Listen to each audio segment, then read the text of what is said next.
தோசை பிரியர்கள் இருந்தா பரவால்ல. ஆனா தோசை வெறியர்கள் இருந்தா எங்க வீட்ல நடக்க மாரி தான் உங்க வீட்லயும் நடக்கும். என்ன அப்படின்னு பார்த்தீங்கன்னா, எப்பயுமே மாவு அரைச்சு வச்சா அந்த தோசையவே ஊத்தி ஊத்தி சாப்பிடுறாங்கன்னு சொல்லிட்டு, தோசை மாவு அரைக்காமயே கொஞ்ச நாள் விட்டுருந்தேன். ஒரு 10 நாளு. அப்பயும் என்ன கேட்கறாங்கன்னு பார்த்தீங்கன்னா, எனக்கு கோதுமை தோசை சுட்டுக் குடு, ரவை தோசை சுட்டுக் குடு, இல்லன்னா ராகி தோசை கூட சுட்டுக் குடு அப்படிங்கிறாங்க. அப்பயும் அந்த தோசை பத்தி அவங்கள விட்டு போகவே மாட்டேங்குது. எங்க வீட்ல மட்டும் தான் இப்படியா? இல்ல உங்க வீட்லயும் இப்படிதானான்னு கண்டிப்பா கமெண்ட்ல சொல்லுங்க. ஸோ அன்னைக்கு காலையில வந்து பார்த்தீங்கன்னா, மாவு ஆட்டி ரொம்ப நாள் ஆச்சு. கிட்டத்தட்ட 10 நாளைக்கு மேலே ஆயிடுச்சுன்னு சொல்லிட்டு அரிசி உளுந்து ஒரு வழியா ஊற வச்சிடலாம்னு சொல்லிட்டு ஊற வச்சுட்டேன்.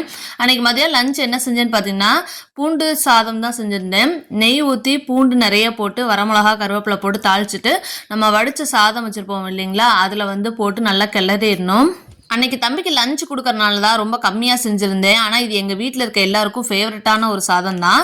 ஸோ சாதம் செஞ்சு முடிச்சுட்டேன். இதுக்கு என்ன தொட்டுக்க செய்யலாம் அப்படின்னு யோசிச்சுட்டே இருந்தேன். ஆனா, இதுக்கு வந்து பார்த்தீங்கன்னா, உருளைக்கிழங்கு நல்லாருக்கும். அத விட்டா வந்து கத்திரிக்காய் ஃப்ரை ரொம்ப நல்லாருக்கும். ஆனா, அன்னைக்கு நான் 2மே செய்யல. தம்பி வந்து காரா பூந்தி குடுங்கம்மான்னா, ஏன்னா அந்த சாப்பாடோட மிக்ஸ் பண்ணி சாப்பிட்டா ரொம்ப ரொம்ப டேஸ்ட்டா இருக்கும்னு. நான் சொன்ன மாரி தான் நடந்திருக்கு பாருங்க. அன்னைக்கு காலையிலயும் டின்னர் கோதுமை தோசை தான்.